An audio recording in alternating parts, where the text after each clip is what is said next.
Could snap that, okay? You could put your dominant hand, whichever hand you like, lock your fingers, lock your elbows, space your knees appropriately, and lean over the patient. You want to use your body weight to your advantage, okay? Don't lean back, lean forward, and then press down hard and fast. Minimum 2 inches in depth, rate of 100 to 100.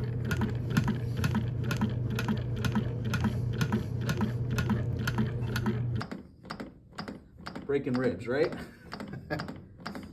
Everybody see that? You get your momentum going and you just go for it.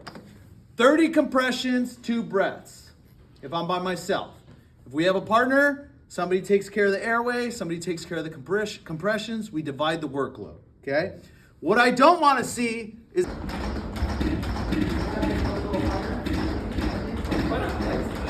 mild. We're gonna do a one-handed compression. Same posture, lock your elbow. You could put your other hand over your wrist or on your leg here, and then you press down. For a child, it's 2 inches, 100 and the face shield is a piece of plastic with a one-way filter valve right there. So it will allow me to blow into my victim's mouth.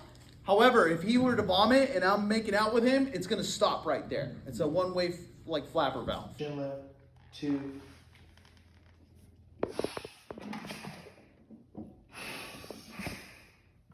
Rescue mask or pocket mask also has a one-way filter valve. It has a head strap, and then the face piece, wide part goes to the bottom, pointing part to the nose.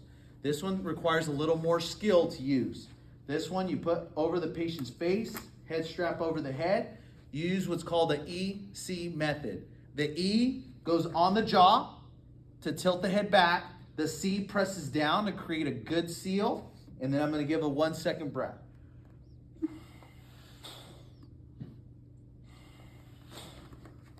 This one offers a little more space between him and I, right? That way we're not making out like that piece of plastic, but again, there's more skill. The most common issue I see with people